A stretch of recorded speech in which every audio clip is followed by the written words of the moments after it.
This is so fast. Oh crap, I can't stop it. Whoa. Okay, we just put the water in it like normal and heat it up, and let's see what happens. So the Heroes engine is a really cool steam engine that I like a lot because its mechanism is so simple. You can just see it working and not have to worry about what's going on inside. So it worked regularly. Now let's put liquid nitrogen inside of it. So obviously nitrogen is normally a gas at room temperature. So when it expands, it's going to expand very quickly with a lot of volume. So basically the environment around it is going to supply the heat, and it's going to very rapidly boil that liquid nitrogen. Let's see what happens. Okay, so this is completely filled with liquid nitrogen now.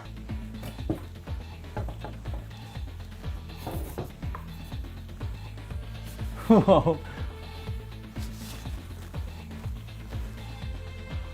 It's working. Holy cow.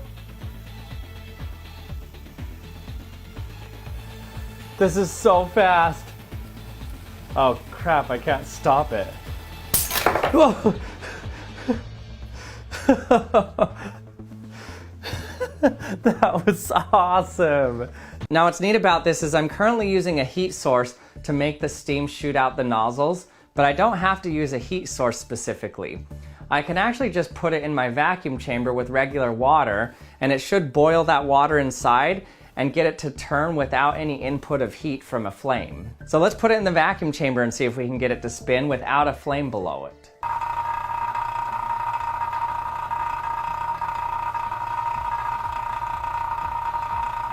There it goes.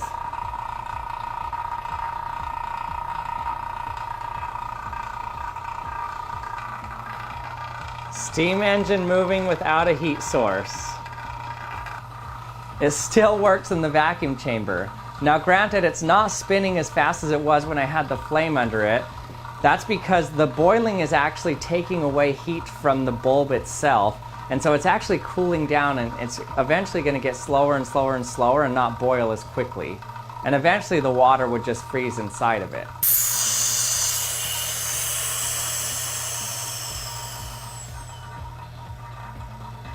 No more boiling.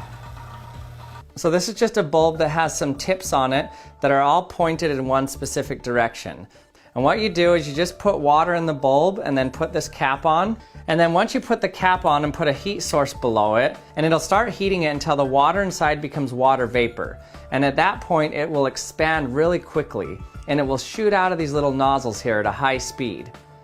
And because they're all pointing in the same direction, it's going to start spinning like this. And what's cool about this is there's kind of no limit to the speed at which it can get going.